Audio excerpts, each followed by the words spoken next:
Great, thank you. All right, I'll just dive right in then.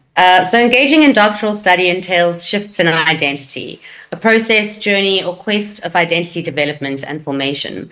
And much of the relevant literature in this area is devoted to understanding what identity formation means in the context of doctoral study, broadly speaking, what it means in particular disciplinary literacies, and who's involved in influencing the process of identity formation. So, for instance, what is the role of the supervisor and the broader disciplinary community in inculcating or enculturating an emerging scholar into the community?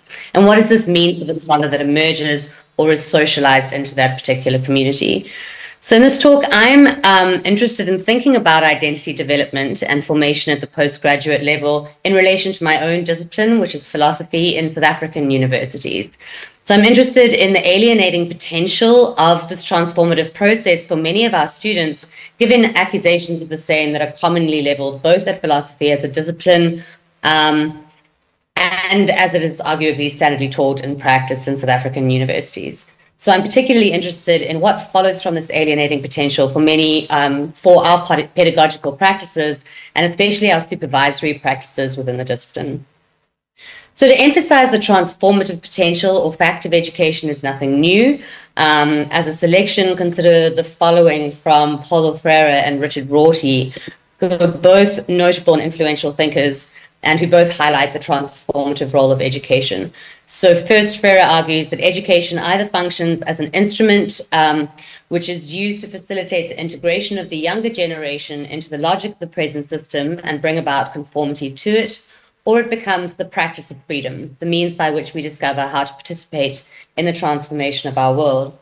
And then Rorty argues that the point of non-vocational higher education is to actually help students realize that they can reshape themselves, that they can rework the self-image foisted on them by their past into a new self-image that they themselves have helped to create. So on both accounts, education enables us to challenge and question our preconceived ideas and identities, reinventing or reshaping ourselves in the process. Pursuing higher education, then, is typically described as a process of becoming, and engaging in postgraduate and doctoral study is to further this process of becoming. Indeed, in the words of Vicky Baker and Lisa Latucha, learning has both epistemological and ontological consequences, and academic development is a continuous process of the making and remaking of academic identities. So graduate study is spoken of not only in terms of learning, both discipline-specific knowledge and the norms, values, and social roles of a disciplinary identity, but also in terms of socialization. So adopting those norms, values, and roles and becoming invested and involved in the work of the community, which is a community of practice, a disciplinary community that shapes ineluctably the student's identity development and formation. So in this regard, Chrissy Bowie and Sue McKenna, who are colleagues of mine in Churchill, speak of the student as a social being. Right, however, not all changes are welcome and not all communities are welcoming. Indeed, some are alienating in their effect upon us. We may find ourselves socialized into or disciplined by a discipline that erases us or is experienced as erasing and exclusionary to some part of us. So being inculcated into particular kinds of disciplinary communities can be experienced as dissonant or jarring, especially because the social context of the university is in part characterized, as Bowie and McKenna put it, by the murky terrain of ideology. And students may find themselves ideologically or epistemically challenged, silenced, or excluded. So in this case, Baker and Latucha note that cultural roles and expectations may interfere with the wholehearted adoption of new ideas, practices, and new identities if these changes separate in actuality or perception the doctoral student from other valued social groups. All right, so along with competing ideologies, we might also think, as indicated by Baker and Latucha here, of competing identities. And doctoral identity is often spoken of in terms of liminality, or drawing on Gloria Anzaldua's terminology, borderline identities. So just as borderlands are spaces where multiple ideologies intersect, borderland identities are characterized by fluidity and hybridity, and the intersection of numerous, sometimes conflicting identities. So as Rodoljub puts it, the borderland is not a place of arrival, but rather a process of becoming where identity is continuously in transition. And she goes on to say that the ambiguity of this space makes it a metaphor that applies to all processes of becoming, where individuals have to negotiate multiple and competing identities, cultures, and epistemologies. So there's a wealth of literature that emphasizes and explores these jarring effects, particularly for members of particular social groups, those who've historically, symbolically, or actually been silenced, marginalized, or excluded from higher education and knowledge production within the academy. And this charge, the charge of exclusion, resonates in South African higher education institutions, particularly those known as formerly white universities, and is especially keenly felt in the discipline of philosophy, to which I'm now going to turn. All right, so perhaps ironically, one can find quite a bit of philosophy trying to answer the question of what constitutes philosophy and who constitutes a philosopher. And I'm not going to do justice to the literature in the few remarks that I make here. Indeed, given the very nature of the discipline, there is contestation over the meaning of philosophy. Some, like Samuel D. Rocha, have attempted to democratize philosophy, arguing in essence that everyone is a philosopher. But most of us maintain a distinction between philosophers and non-philosophers, agreeing that while philosophy is an activity that can be undertaken by anyone who asks and attempts to answer some of the most general questions related to her place in the world, we add that a philosopher typically belongs to a community of philosophers. So Ward Jones, my colleague here at Rhodes, argues that a necessary characteristic of a philosopher is that she has entered into an evolving dialogue that takes place among a community of individuals. So he says, we do not call someone a philosopher until she contributes to the activities and body of work that make up a discipline of philosophy. Other philosophers like Bernard Matalino, in the quote on the right of the slide, talk about philosophical tools and methods. So he says, to philosophize then is to proceed from a certain horizon in search of what can be done to either improve one's local situation or how one can better understand one's situation, or better, how one's situation may be taken to be close to truth and reality or far removed from it. It is in this particular respect that philosophical tools that are common to all philosophers become handy. These tools, to be found in any philosopher's toolbox, include a search for truth, logical consistency, avoiding contradiction, rigor, analysis, accepting or rejecting evidence on the basis of strength alone.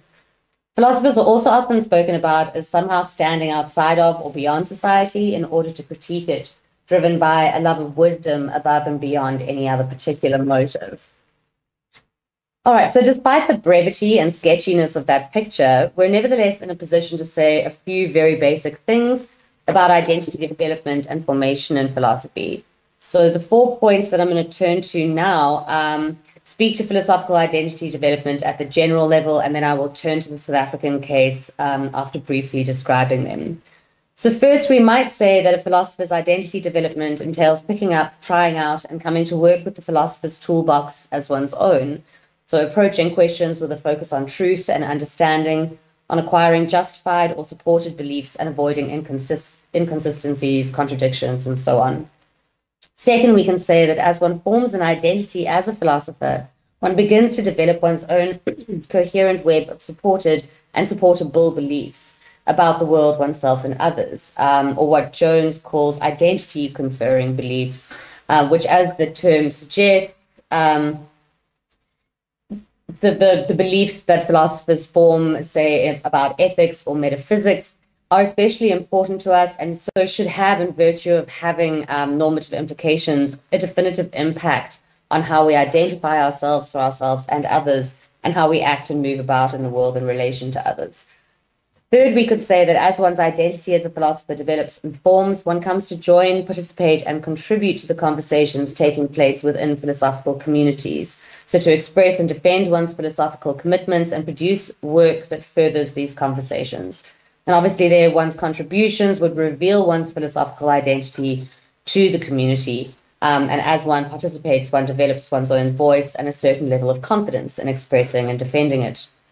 Fourth and finally, philosophers ideally also develop and hone various epistemic virtues, such as critical intellectual honesty and humility, a love of wisdom, being open to changing their minds and following rigorous and persuasive arguments wherever they lead. All right, so just epistemic humility, I think that is a particularly important one for philosophers, particularly because the discipline is characterized by dissensus rather than consensus. All right, so let's move on to philosophical identity development in South Africa.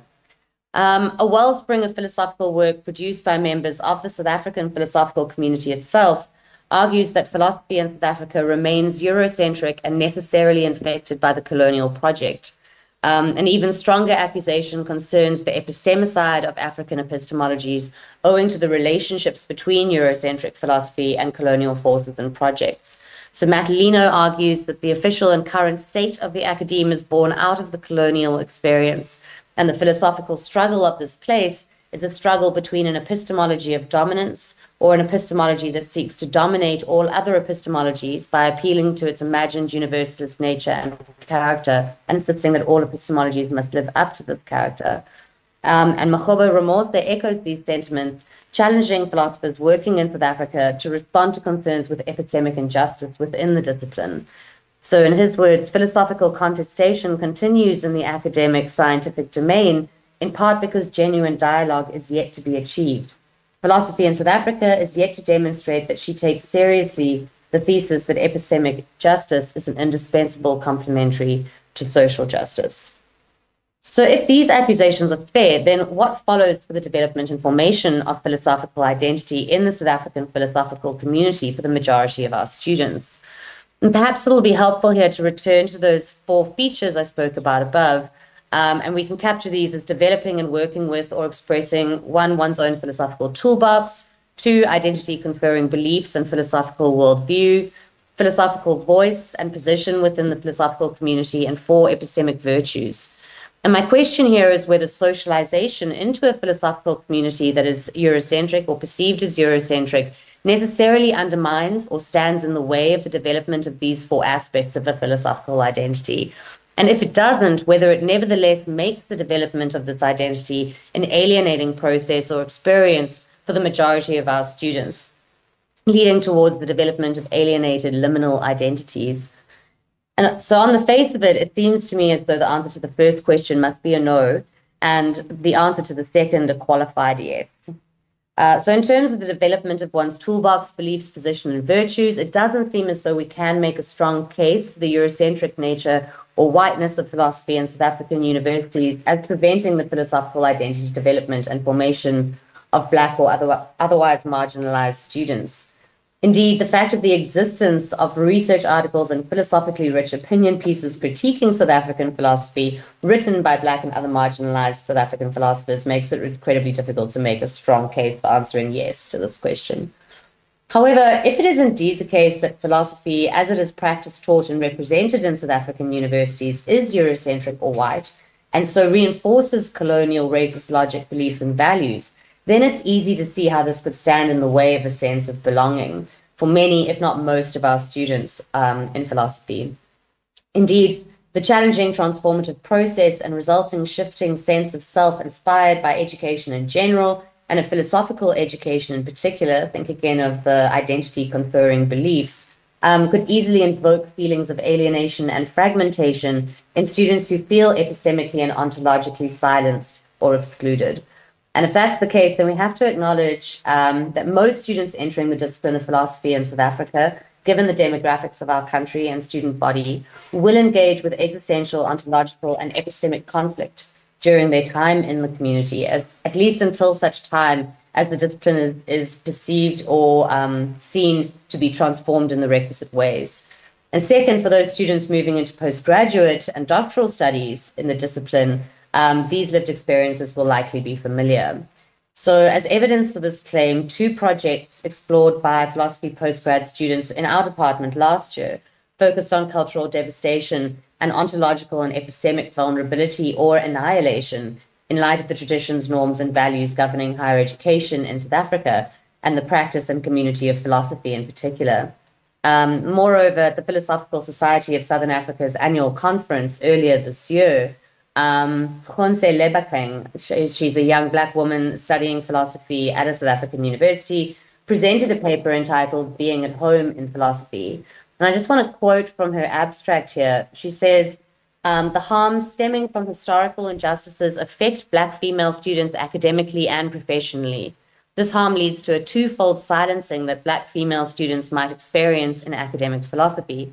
The first is external silencing, an overt form that stems from acts of pushback and other structural difficulties they might experience. And the second is an internal silencing, which occurs because these structural features cause the already oppressed to internalize these oppressive structures. So these students are speaking directly to this existential struggle in philosophy that can be experienced by racially and other marginalized philosophers, and which is discussed both locally and internationally.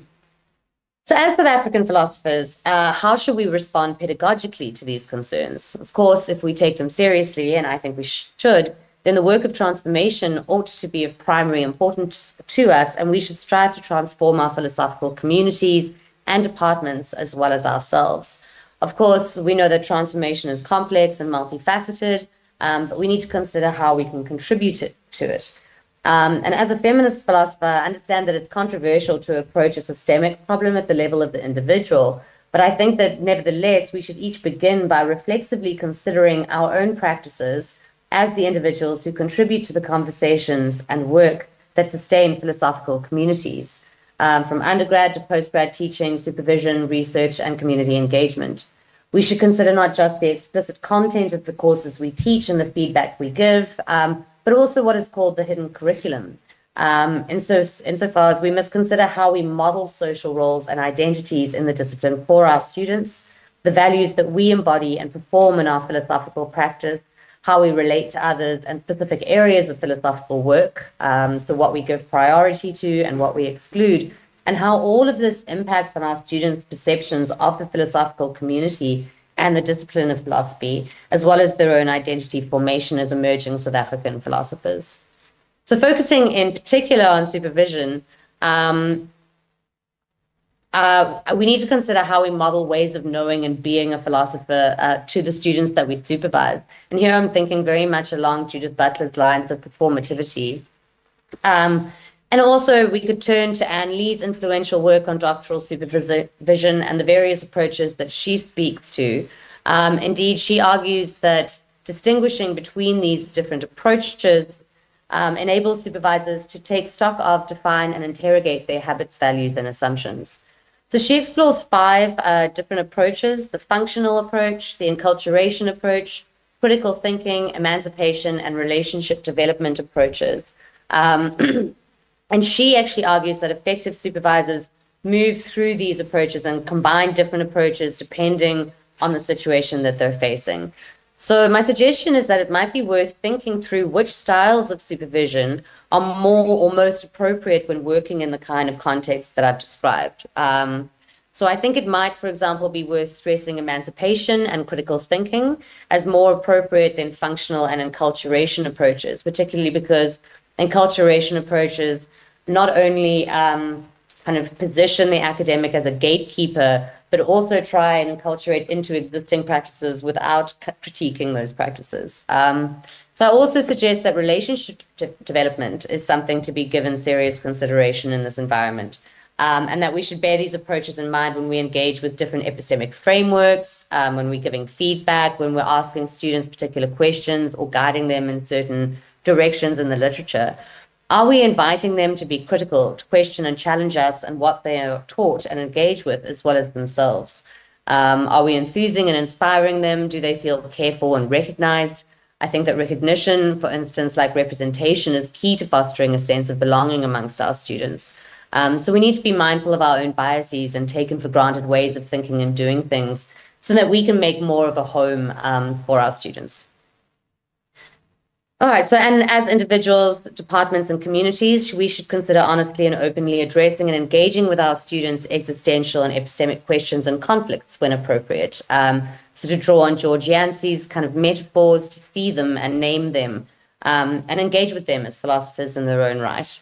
Perhaps drawing on relevant philosophical literature that speaks to or about these concerns and lived experiences in one's work with one's students. So initiating conversations about identity development and the different ways in which one can be and work as a philosopher in South Africa. I think that would open up conversations about the barriers that students see to their participation in the discipline as well.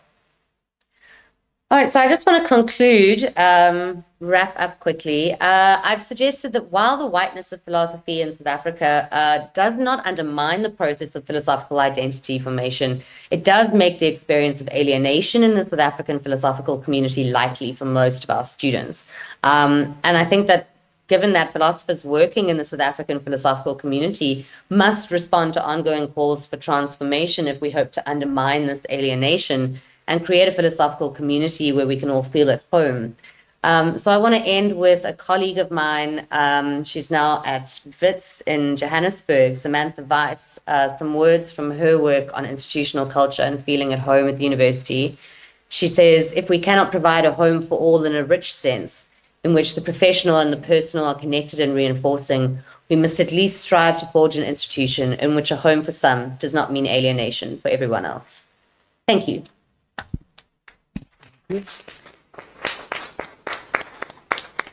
Thank you. That was 20 minutes on the dot. Thank you, Lindsay. So we agreed that we would hear all three presentations and then open the floor for the discussion. So we're going to continue with Aïda Palacios Morales from the Philosophy Department, Faculty of Philosophy, University of Barcelona, with her talk on education, newcomers, and hospitality. Okay, so thank you very much for being here. Okay, thanks. So what I want to present is mostly a reflection that I was talking with a friend of mine that I will talk about afterwards, and it's about the duty that we have of welcoming newcomers. And in these newcomers, I will use it in a two-phase sense, because in a way I will talk about or with Hannah Arendt, so I will talk about young people as newcomers in the world, but I will focus on newcomers that are twice newcomers, so these young people that has arrived to another place of the world after being newcomers in the world. Okay, so I just want to know. So this communication departs from the premise that probably is shared for all of us, that education should be neither ideological indoctrination nor production of individuals suitable for dominion requirements. So both perspectives are in the same in practice, no? Because they rely in reifying human beings. So it might follow, I will defend education fundamentally as a hospitable relationship. And with Fernando Bárcena and Joan Carles Mèlich, I assert that ethics as responsibility and hospitality is not a mere purpose of education, but its condition of possibility. Thus, I will equate somehow this education with hospitality, somehow. So this vocation of hospitality becomes much more acute with those who are twice newcomers. No? That is not only what I've explained, that is not only new in the world, but new in a new place in the world. So it's doubly urgent when we attend or when we refer to those young people. This reflection stems from my astonishment after knowing about a pilot project. It started last course in Barcelona. This is a little bit strange, and I don't want to go into the specific functioning of the education in the Spanish state, but it's like decentralized in autonomies and communities, like in regions. And in Catalonia, the department decided to launch this pilot project that it was told this pilot project wanted to I'll try to explain it later. Okay, so they started this pilot project last year, and they want to see what happens after this year before taking conclusions, but I want to provide an overview of what's happening and analysis of what's happening. So the first point is maybe trying to, it's not changing. Oh. Not working.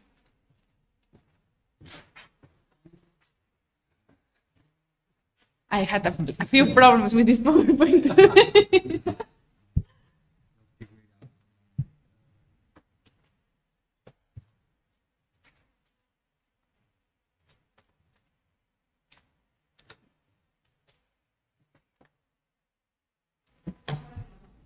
It's not working? No. No. Okay. Don't work. Don't. Switching. Yeah. Well, if not, I'll talk, and it's not. It just like. Try now. No. Okay, don't worry. So the point is that about 20. Perfect. Thank you. Thanks a lot.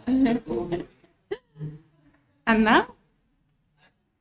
Yeah, because it doesn't seem to work. Okay, so like 20 years ago, you have it here, Catalan government set up what they called welcoming classrooms, and they were aimed to these 8 to 16-year-old students that were arriving to Catalonia. So the aim was to provide them with certain hours, depending on their moment of arrival and all of that, certain hours in which they were taught Catalan. So they were Catalan, no? The language of Catalonia, just so they were able to follow the classes normally. But at the time, it was explicitly said that the creation of welcoming classroom should not go against the principle that the school is responsible for the welcoming. So the spirit, general spirit, was that the whole school was responsible of welcoming these young people. No? The integration process of newly arrived students is the responsibility of both the reference class group and the welcoming classroom. So there was this double responsibility. And they also, I'm mentioning what the project said in the 204.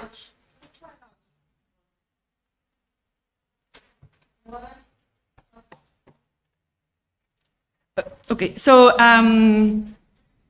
in short, welcoming classrooms were intended to promote that those newcomers settle in the same environment in which they were going to live. No? And almost 20 years ago, I mentioned, like the migration process in Spain is maybe different than other areas in Europe, so we didn't have like a great migration, not so great, but migration until like more or less 20 years ago, and now it has increased, and it has increased mostly from parts of the world where they don't speak neither, obviously not Catalan, but not Spanish too, okay? So 20 years ago, it happens that, and now they have launched this pilot project, which I want to talk. And this pilot project, it started in September last year. It is only in nine schools, and it is called. And this is like the astonishing and the worrying thing for my friend who works in one of these schools, and from us, it is called Accelerated Welcoming Class. So we have this idea of acceleration that has been around all these sessions. So acceleration, so lack of time and lack of many things. So we have these accelerated welcoming classes. They were aimed only at newcomers between 12 and, yeah, it's working. Thank you very much. From 12 to 15-year-old, and who are not native in any language that uses the Latin alphabet. So mostly because of the reality of Barcelona, we are talking about Maghreb, proceeding from the Maghreb, are from Pakistan, India, and China, mostly. So the goal is that on February the 1st, so from September to the end of January, these childs are like joined, they are displaced to another school where they are trained only in Catalan, so they can learn Catalan, and they are expected to return at the 1st of February to their precinct school. So they are moved from another school. So the point is that these schools are far enough because there are only 9 in Barcelona. So maybe these young people that are just arrived, they have to commute like 30, 40 minutes for going there. So they are newcomers to a strange city with a language that they don't even know yet, and they need to public transport, to move around. So moreover, in these schools, and appealing to this linguistic immersion that this program seeks, they are de facto segregated. They cannot even join the ground play with their mates of the school. And even more, the teachers, they are not allowed to participate in the teachers of the welcoming school, the welcoming classrooms. They are not part of the group of teachers of the school. They are also segregated.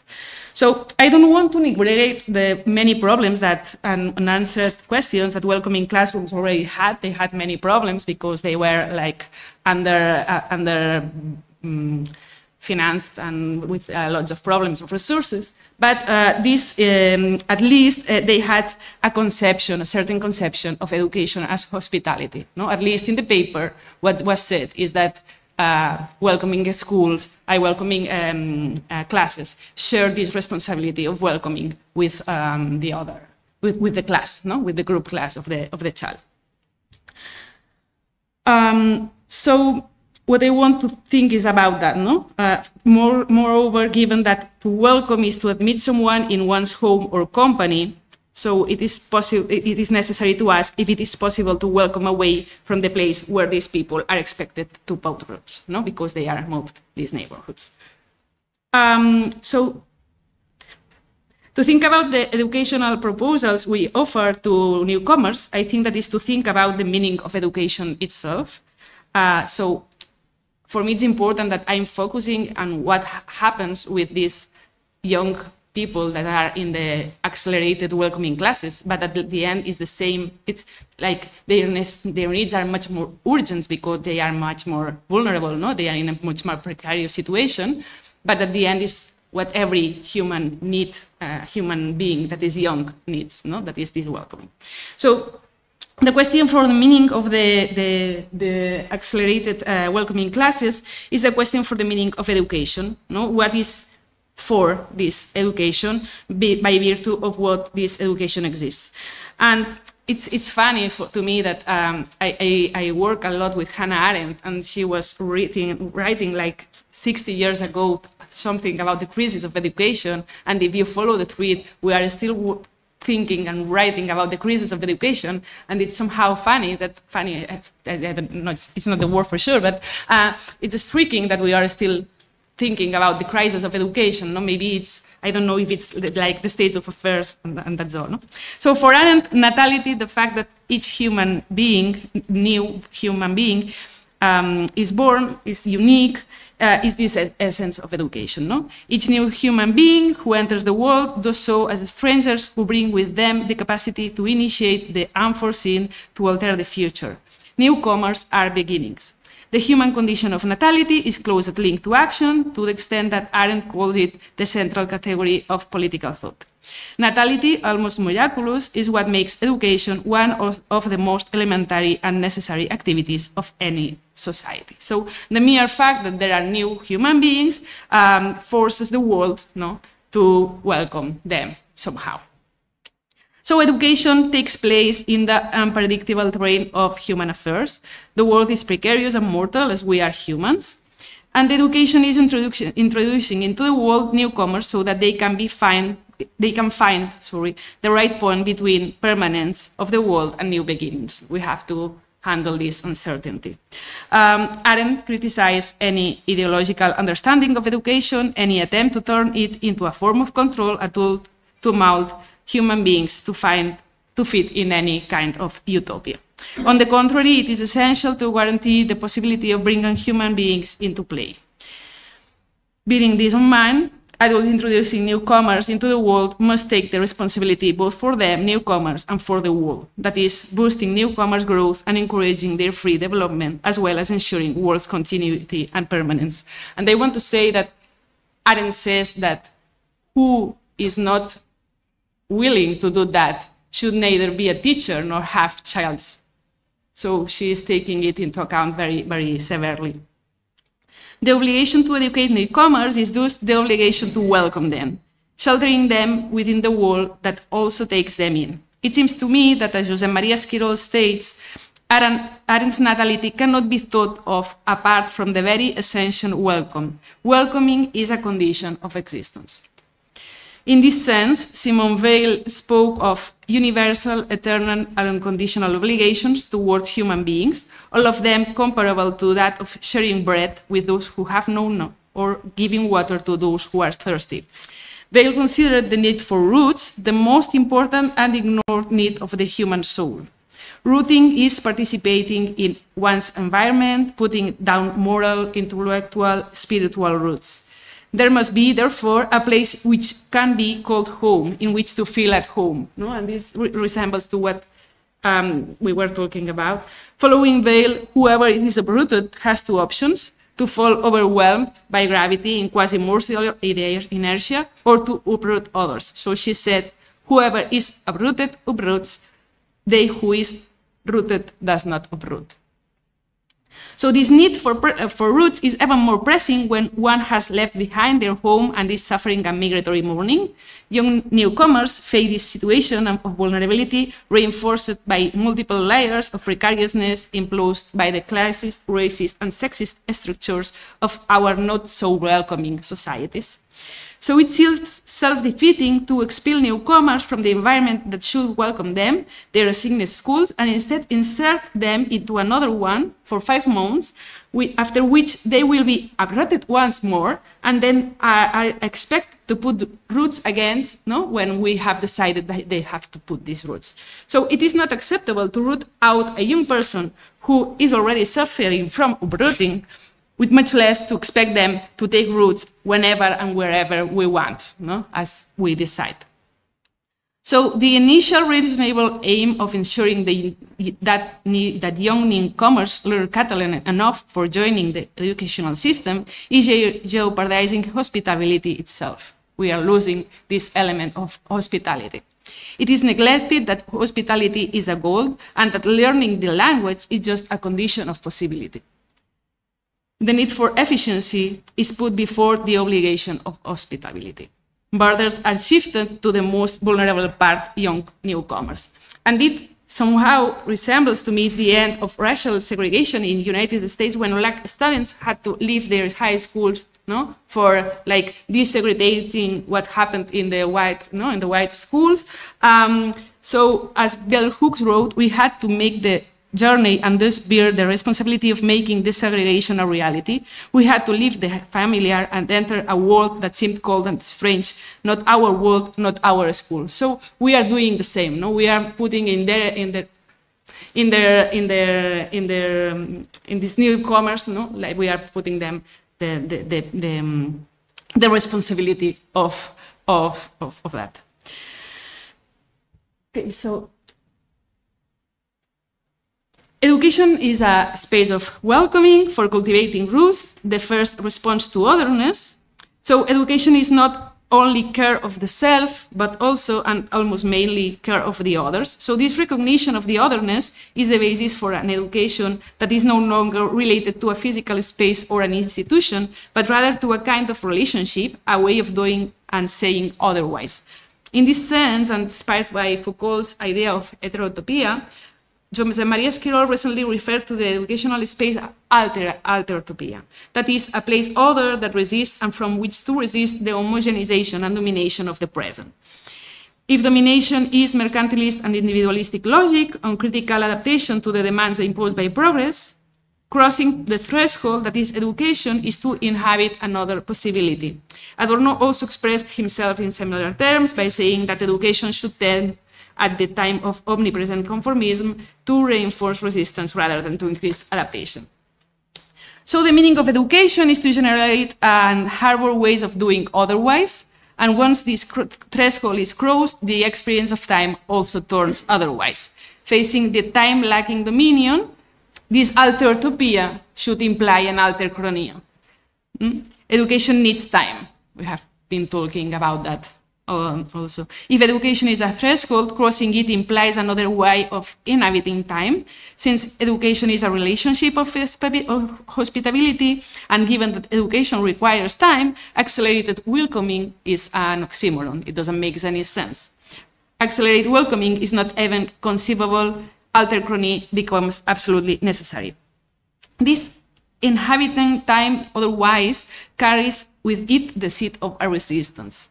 In the society of haste, taking the time to stop and to think is almost subversive. I said that because this departs from this conversation with a teacher that doesn't have time for thinking and elaborating and she can only fight like in reality, but she cannot like, no, because we don't have time for many things. We are privileged, no, in this sense. So paying the disposition to that this pause creates is somehow like what Simone Weil called attention. So paying attention is not furrowing one's brows, holding one's breath, contracting one's muscles, she says. But paying attention is a useful effort aimed at a truth driven by desire and in need of pleasure and joy. Thus understood, cultivating attention was for Weil the true aim and almost the only interest of studies. Now we can perfectly understand this attention and consideration and care, openness, time, space, and readiness to welcome other. And it is not so different from what Weil said that was attention. So in a letter to Victor Bernard, Simone Weil went to work in one of the factories, and she said in 1936, she wrote, "The first pedagogical principle is that to educate someone, child or adult, it is first necessary to educate them into their own eyes." So it seems clear that this first pedagogical principle requires time. It also, of course, requires care and tenderness, a human bond that recognizes fragility and vulnerability as ontological.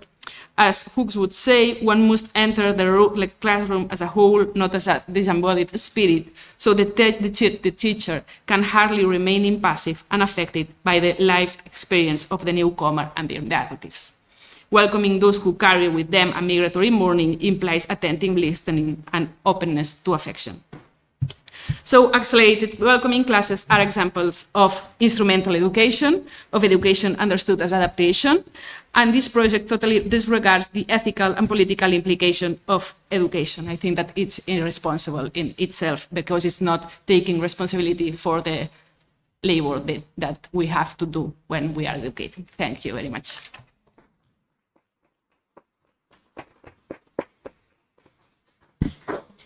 Thank you very much, Aïda. Sorry for the technical difficulties. Okay, we are continuing the presentations with Keisha Ann Stewart from Faculty of Secondary and Further Education, Edge Hill University. Black Caribbean male students' experiences studying and responding to literature texts is the name of the presentation. Hopefully the technical difficulties are gone now. So. Oh yeah.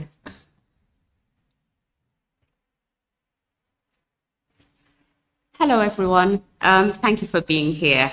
I'm Keisha Ann, and I'm in the third year of completing my PhD research at Edge Hill University in Lancashire, UK. I'm really excited to share my findings with you today. So my research is, it explores Black Caribbean male students' experiences studying and responding to literature at Key Stage 4, which is the last 2 years of compulsory education in the UK, particularly in England. At this stage, students study the General Certificate of Secondary Education Curriculum, at the end of which they are required to sit exams. The grades achieved in these exams are significant because they shape the foundations for future academic and career prospects. Just to give some context, I was fortunate to teach English language and literature internationally for several years. However, it was on my return to teaching in London schools when I realized that of all the groups I taught, Black boys in the London school where I was based were least receptive and made least progress. So this research idea was born whilst teaching a group of Black boys who were labeled remedial. all of whom were diagnosed with a learning disability. Oh, that's good. Now, one of the GCSE texts I was required to teach was The Sign of Four. Due to the portrayal of the only minoritized character in the text, I had to carefully consider how to go about softening the racist elements in the story. I was conscious of how certain scenarios would affect this group. Particular scenes might have led to upset and emotional outbursts, and I needed to maintain control of this class because the students were truthful. They had no filter whatsoever, be they verbally or behaviorally. In retrospect, I really enjoyed teaching the group this text because they questioned and contested issues that others simply accepted. The boys' critical engagement with the text made me question the remedial label that was pinned on them. So in the text, the non-white character Tonga is from Andaman Island, which is part of the subcontinent, a colonized region. The boys were affronted by the portrayal of this character and connected his presentation with wider social issues. In the text, Tonga is depicted as ugly, criminal, evil, and subhuman through quotes that describe him as a black cannibal, a little black man, a black devil. He is given no language and is made to chatter with half-animal fury. And he was exhibited at fairs and other such places so that Jonathan Small, an Englishman, could earn a living. The fact that Tonga was put on display as a fairground attraction is in some ways reminiscent of individuals like Sati Bartman and Atta Benga, who were put on display for looking different. Now, this text addresses issues such as blackness or otherness as evil, criminal and subhuman. It treats the fear of other, with the other presented as threatening, dangerous, abnormal, and deformed. It shines a light on the relationship between language deficiency and ethnicity, as the only minoritized character in the text is given no language. This links to Kelly Brown Douglas's assertion that language is property as well as an indication of one's stock. The text also showcases imperialist attitudes that students in that age group might not have the maturity to fully understand or question. While studying the novel, the supposedly remedial students voiced their perspective. They conveyed that society's stereotypical perception of the Black population is perpetuated and reinforced by the Department for Education and Skills. As such portrayal of the portrayal of their race is condoned and augmented through the text. The boys also expressed that the authorization of such text, which demeaned one racial group and presented another as superior, served to bolster the racism they witnessed on a daily basis. And they really got me thinking when they stated concern about the inaction of the wider population, as no adult, teacher or parent appear to have an issue with the text taught in school and their message to the wider population. And there I was, a Black teacher, teaching the text and trying to soften and conceal the racist elements in the story.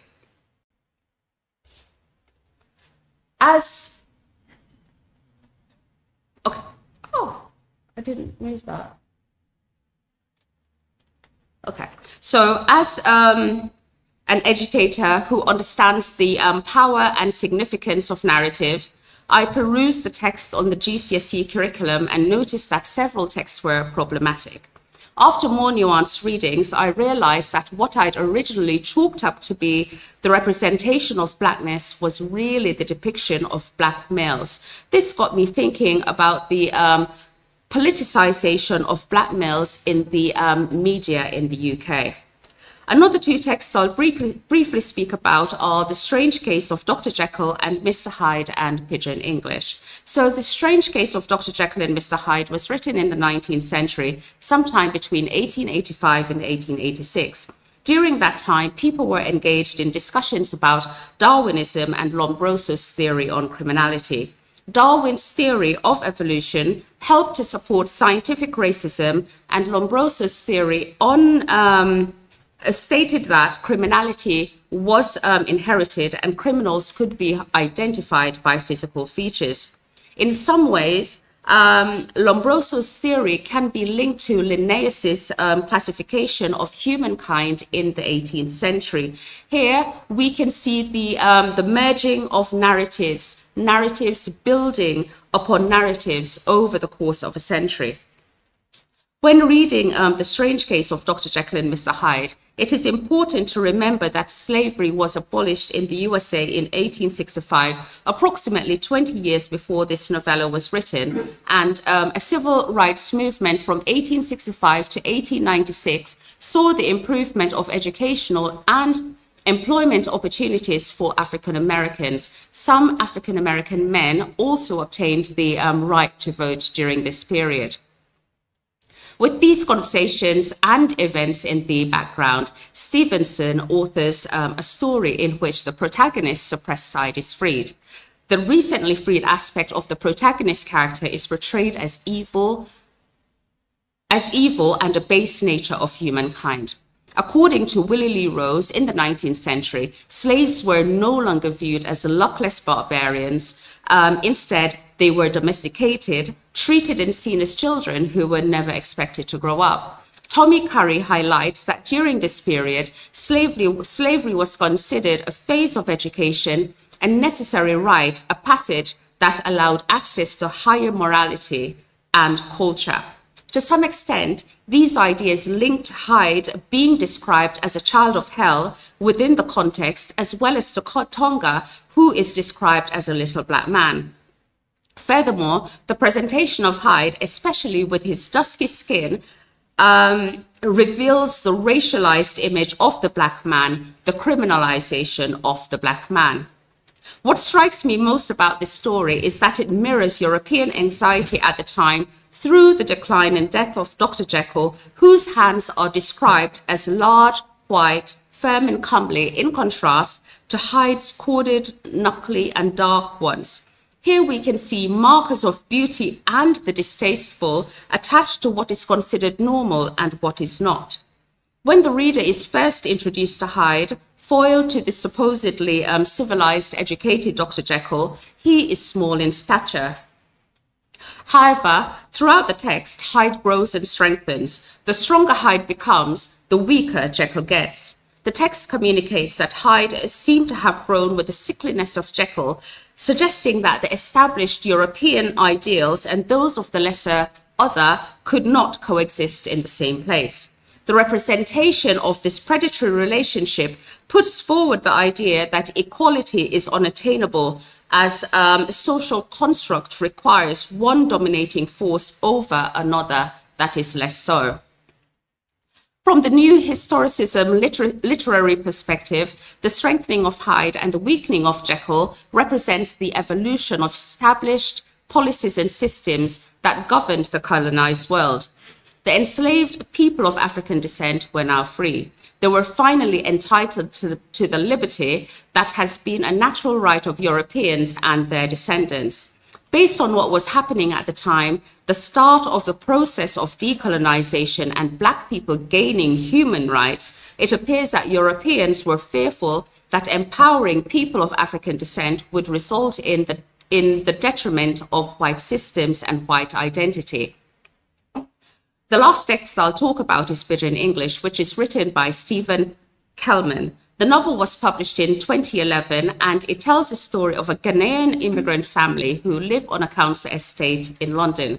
The novel reinforces negative, perversive stereotypes such as a stabbing outside of a chicken shop and a person being killed for food.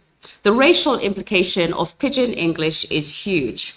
To have a white man tell to have a white man's story about a black boy and his family selected for the curriculum echoes Gayatri Spivak's assertion that the subaltern cannot speak.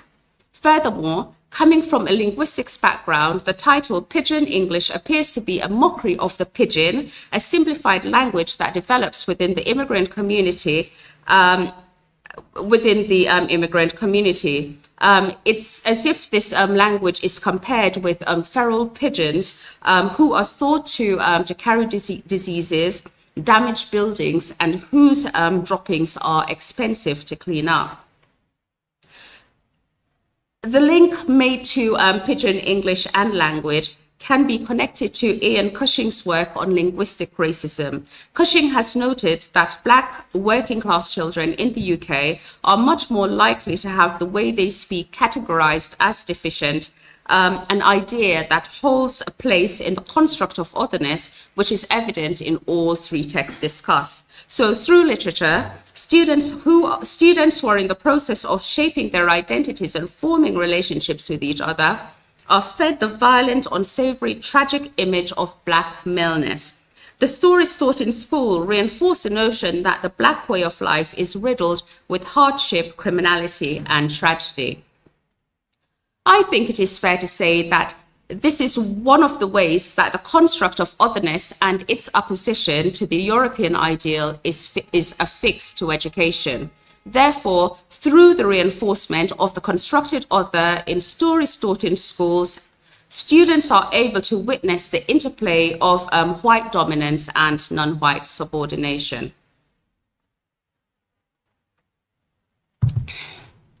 Gilbourne and Rollock maintain that the nuanced depiction of text characters operates on a socio-political plane. As such presentation of marginalized can be evidenced in the outcome of processes and relations irrespective of intent. This is evident in Black Caribbean boys' GCSE outcomes, as records indicate that they have been underachieving since the 1950s. The perpetuation of racism through the representation of Black maleness encouraged me to create an alternative form of Deleuze and Guattari's rhizome and Strimmick Paul's white supremacy flower. To truly understand the nature of racism would have to go right back to the root, and that is an intended pun. The notion of Anglo-Saxon exceptionality is considered the source of white supremacy. The seed was planted thousands of years ago, and the tree grew. The part of the tree that we can see grows towards the sunlight, whilst the root system grows away from the sunlight. It doesn't matter how often a tree is felled. If the root system is not demolished, the tree will continue to shoot offsprings, grow, and flourish. Additionally, the root system can be invasive, and I think sorry. The root system can be invasive, and I think this represents the covert, insidious nature of the system of white supremacy. The uncontrollable root system grows in directions we don't expect and can cause destruction. Furthermore, suckers, which are new plants, grow from the root system. One tree can have many suckers. And the more secure these new plants are, the harder to get rid. This slide reveals the numerous fruits this tree bears. I'm sure there are many more, but this document can only hold so many. I think the tree is an apt representation of the firmly rooted, tough, durable, robust, insidious, invasive, and intrusive system that underpins societal structures. Okay. So to obtain data for my project, I employed a narrative methodology shaped by critical race theory. I also used multimodal research methods. The research was conducted over 2 sites where I interviewed a total of 20 male pupils aged 14 to 17 years. These were one-to-one interviews. Due to the introspective nature of the questions I planned to ask, I incorporated activities that would help participants focus on texts, themes, characters, and so on. The activities also provided respite and distractions when emotions got too intense. On the slides are examples of activities participants were asked to complete. They were asked to rank characters from favorite to least favorite, reflect on and rate their attention and participation in English class, use emojis to discuss their feelings about texts, and creatively represent their reading journey.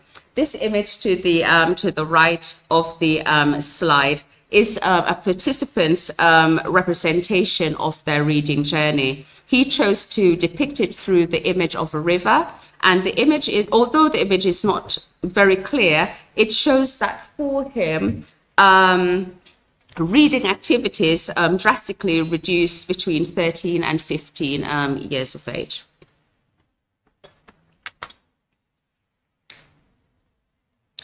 Some of the texts that we discussed were Romeo and Juliet, Macbeth, The Strange Case of Dr. Jekyll and Mr. Hyde, A Christmas Carol, An Inspector Calls, Boys Don't Cry, and we also talked about the poetry unit and unseen English language texts.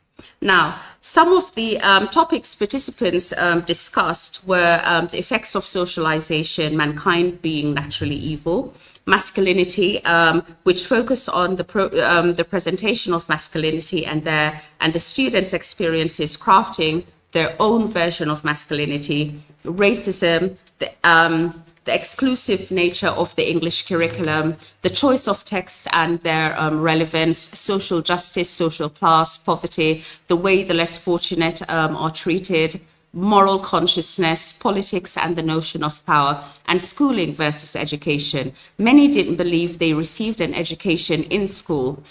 They attended school because they were legally required. They and got good grades because this was what their parents expected.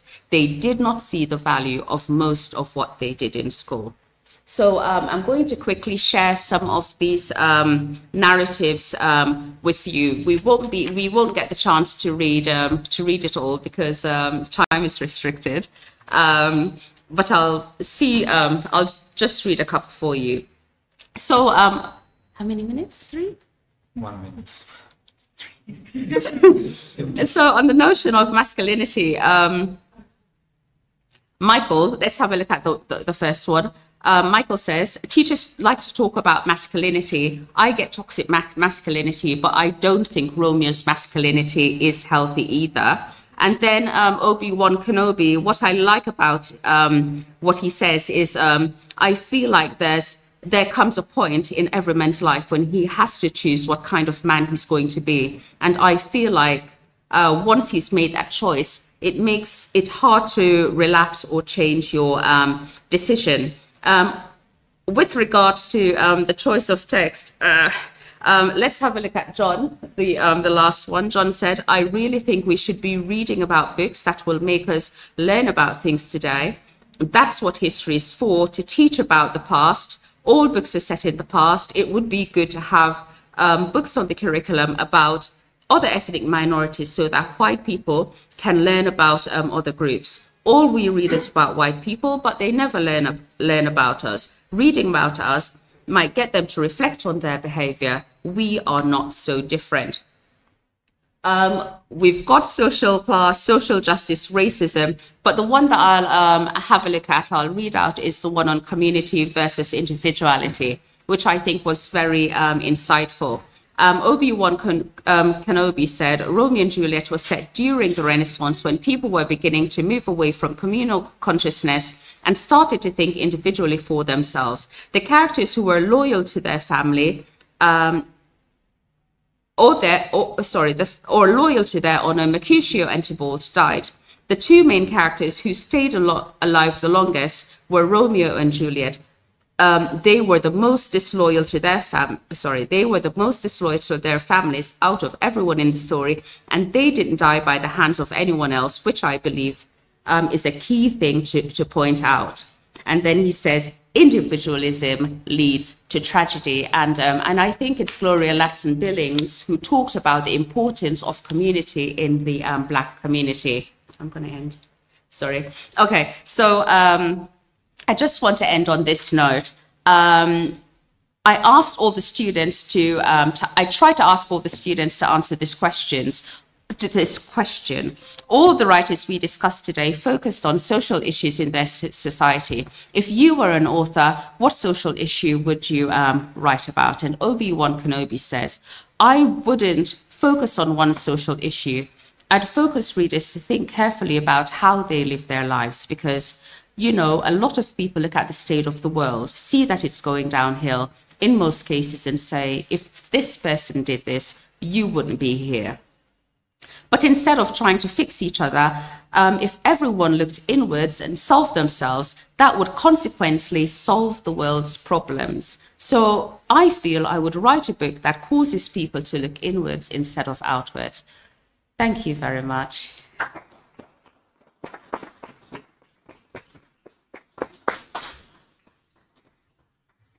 Okay. So I would like to thank all of our presenters for their interesting contributions. I am not sure if Lindsay is still with us. We don't see you, but don't forget that Lindsay is here as well. Yeah. So you can also direct your questions or comments to her as well. Okay, so I open the floor now. We have our volunteer with a mic here. We have around 20 minutes for the discussion. Yeah.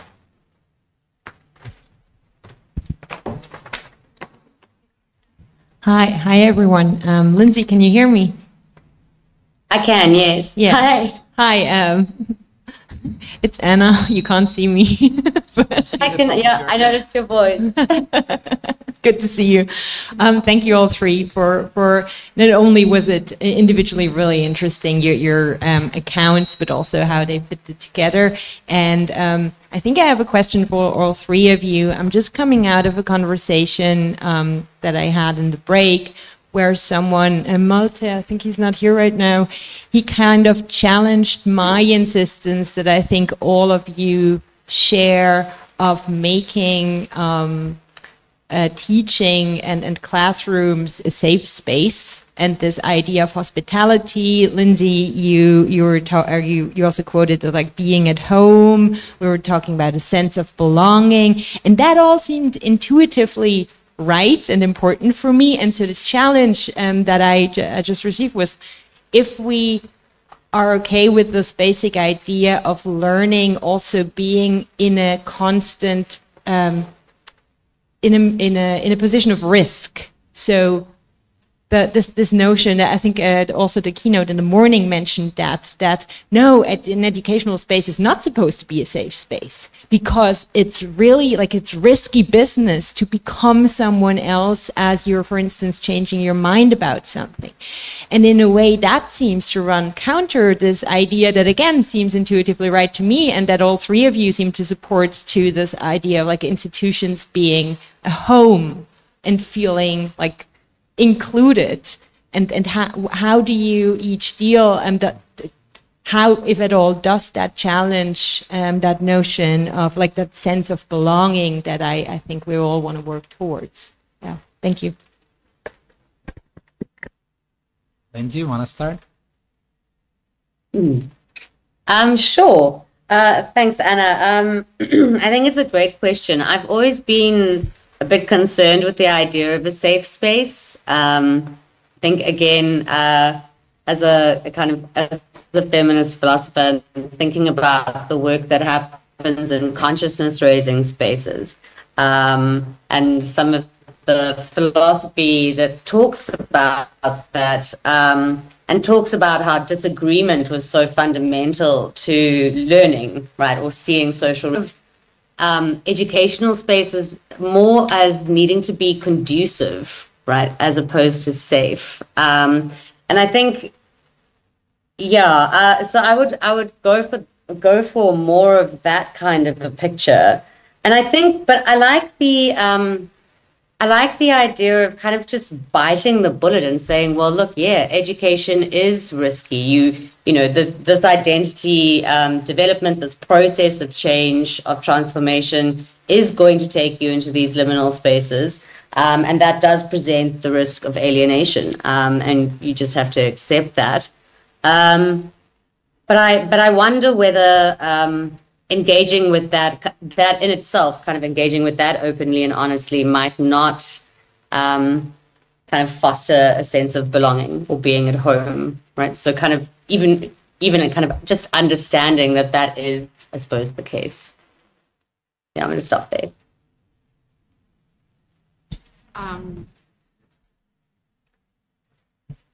I get the question, I think, but I think that let's say that for them, for some, life is more risky than for others. So I think that yes, education must let you explore certain areas that if not, maybe you won't explore. But at the same time, there must be like a hospitality to the person.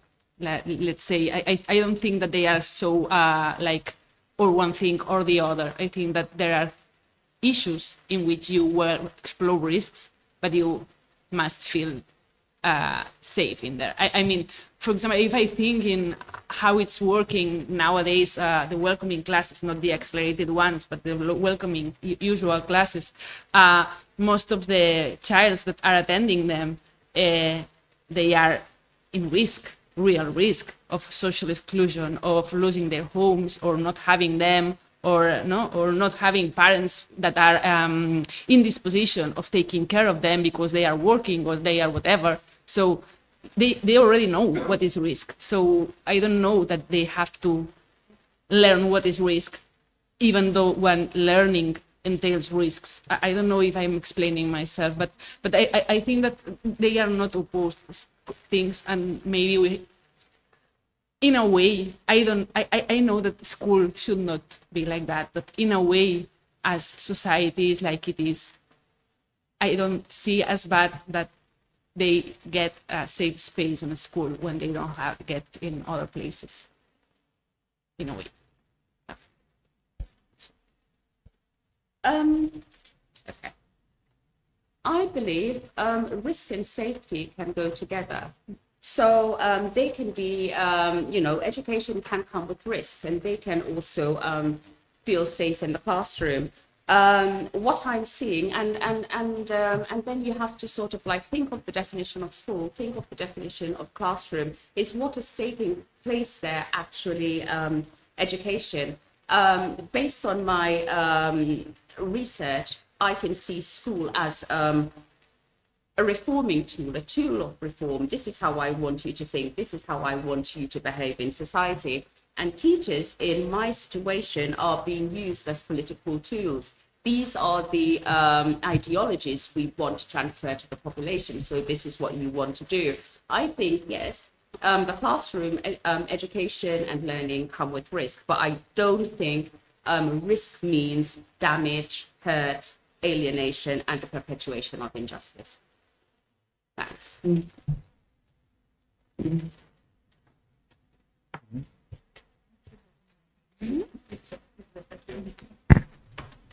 Thank you for the presentations. I have two questions. I will make the first to Keisha.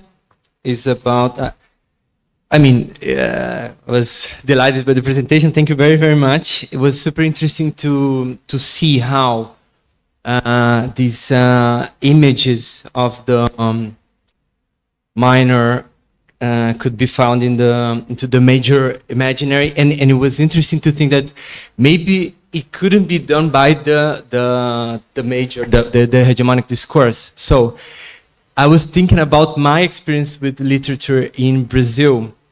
For the first time, I thought about this specific issue.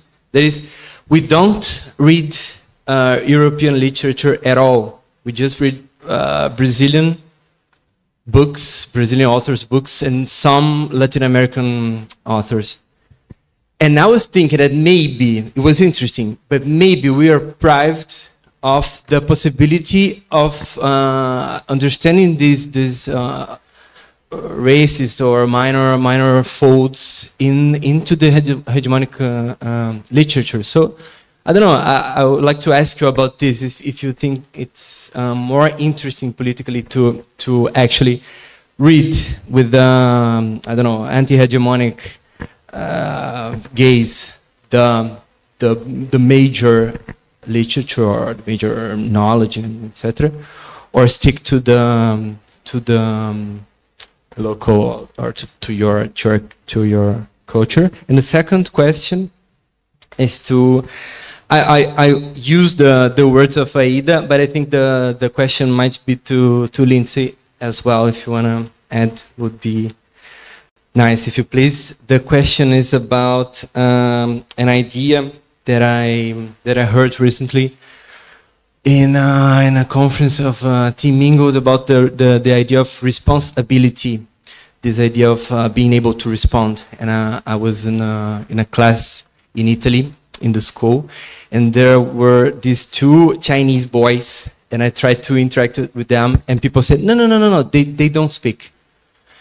And I was thinking about the waste of an opportunity to I don't know, to engage with these different worldviews or different set of epistemic elements. And I wanted to ask you if could we think on spaces of welcoming or hospitality, not having as aim the newcomers, like adapting the newcomers, but thinking about spaces aimed on the possibility of the native or the people that are already there, giving them conditions to respond to some difference, because otherwise, if you don't have new elements to your territory, it would be very difficult to arrive to some clashes or to some, I don't know, disturbance to your identity or to your way of thinking. So could we think about these spaces as something in favor of the native, not in favor of the newcomer or the stranger? Does it make sense?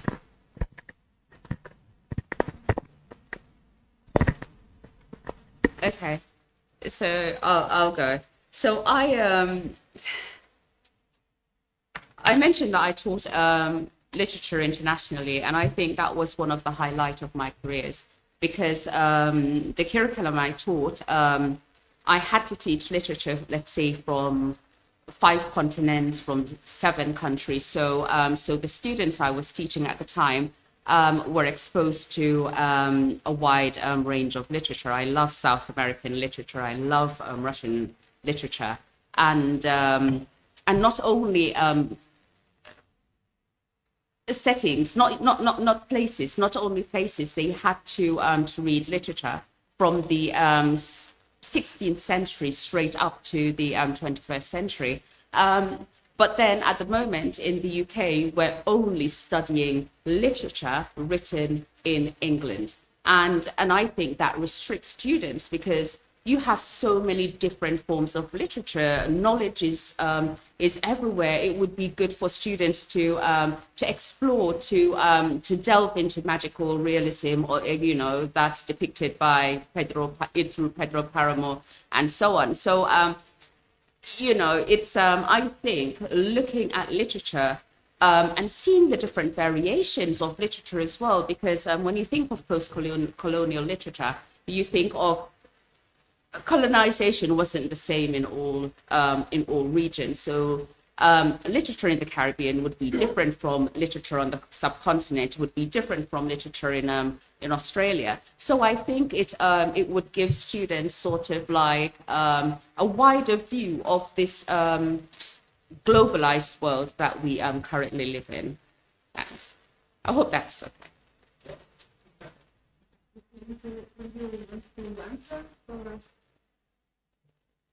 I'm not sure if I have anything to add to that. Yeah, I completely agree with Keisha's point.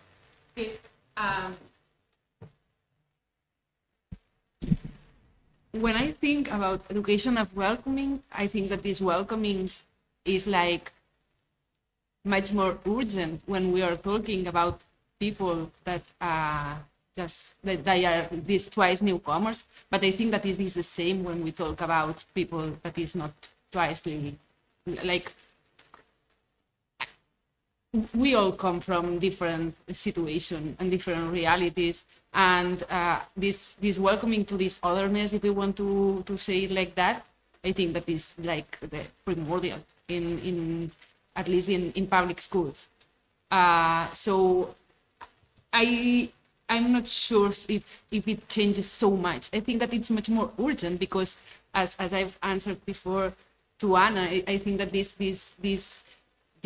vulnerability it forces, no, it asks much more of us, but we face this vulnerability in many features. So it's not a requirement only to this twice newcomers for me. I don't know if I answered. Okay, thank you. We have another question here. Thank you. This is, well, mostly to Keisha, but then also to the other presenters, if you have something to say about this. So yeah, we talked at the dinner, and you gave me a kind of teaser of the presentation. And actually, since then, especially today with the keynote, the question that has been in my mind is related to this kind of, well, the educational or non-causality, or the kind of uncertainty of education.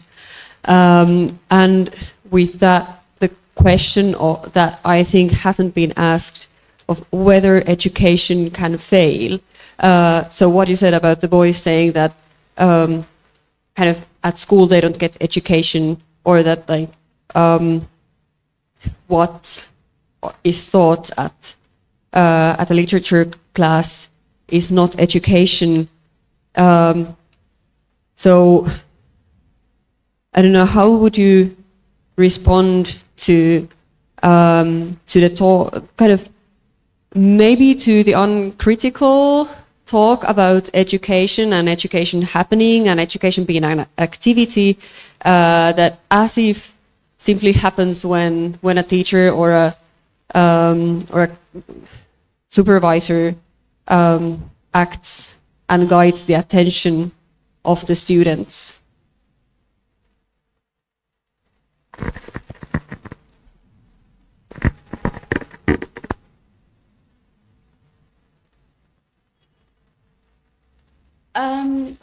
That's a really interesting question. Just thinking of the uncertainty of education, whether education can fail. Remember, they're boys. They don't understand education. They're not able to see the reason why they're doing certain things. Because of, I think because they feel so alienated by these subjects that they're studying, they feel, oh my goodness, this has nothing to do with what I do later on in life.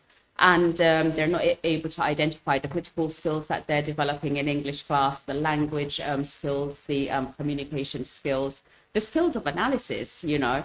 But then maybe they think, oh, all they see is you're just getting me to read books about white people. But the reason, one of the main reasons why I chose to do this study was to explore the relationship between Black Caribbean men, and literacy practices in the UK. Because only of all the Black Caribbean men in the UK, only 16% have gone to study at university. So why is it that everyone, you know, legally they have to go through secondary school? Why is it that only 16% believe that, you know, they have capacity to study at higher education? Why is it that only 16% decide that they're going to engage with these literacy practices?